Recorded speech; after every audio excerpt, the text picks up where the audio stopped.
各位弟兄姊妹，大家好。咁喺10月9號，我係嚟到香港堂會同大家係分享一個講題，就係我哋講到基督徒嘅身份。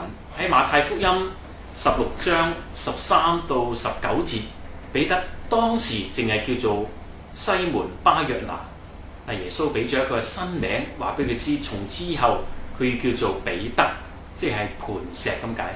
係透過俾彼得呢一個新嘅名稱，而俾佢一個新嘅身份，而呢一個新嘅身份俾佢帶嚟一個新嘅使命，係要佢喺地上係為耶穌基督建立佢嘅教會。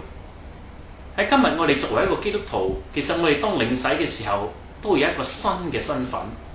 呢個新嘅身份，一方面我哋係一個天國嘅公民，但另一方面我哋亦都唔好忘記，我哋係喺地上有一個群體所屬。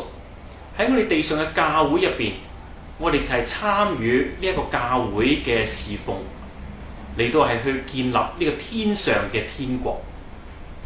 希望到時見到大家，讓我能夠係分享大家80週年嘅喜悅。多謝。